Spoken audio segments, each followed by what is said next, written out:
আগামী মাসের 15 থেকে 17 জুন ফ্রান্সে অনুষ্ঠিত হতে চলেছে G7 সম্মেলন। সেখানে উপস্থিত থাকার কথা মোদি এবং ট্রাম্পের।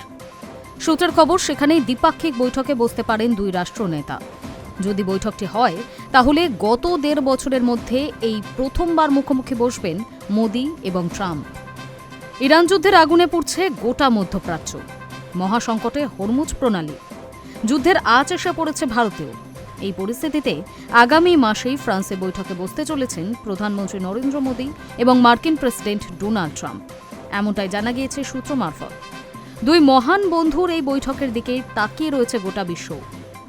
আগামী মাসের 15 থেকে 17 জুন ফ্রান্সে অনুষ্ঠিত হতে চলেছে G7 সম্মেলন, আর সেখানেই উপস্থিত থাকার কথা প্রধানমন্ত্রী মোদি এবং ট্রাম্পের।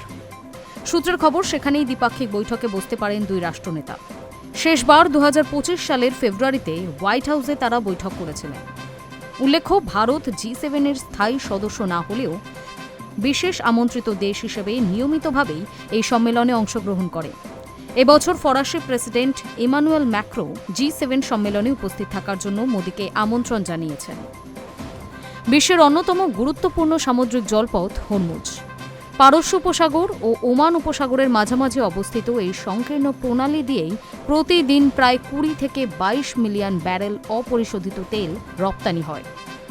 এটি বিশ্বজুড়ে সমুদ্রপথে সরবরাহ হওয়া মোট অপরিশোধিত তেলের প্রায় 1/5। তেলের পাশাপাশি উল্লেখযোগ্য পরিমাণ প্রাকৃতিক গ্যাস, বিশেষ করে তরলীকৃত প্রাকৃতিক গ্যাস এই পথ ব্যবহার করে বিশ্ববাজারে পৌঁছায়। কিন্তু যুদ্ধের জেরে বিশ্বব্যাপী চাপ বাড়াতে হরমুজ রুদ্ধ করে রেখেছে ইরান।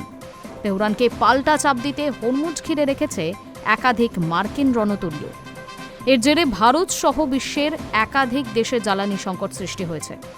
এই প্রতিকূল পরিস্থিতিতে আগামী মাসে দুই রাষ্ট্রনেতার কী কথা হয়, সেদিকেই নজর গোটা বিশ্বের। Hi news network.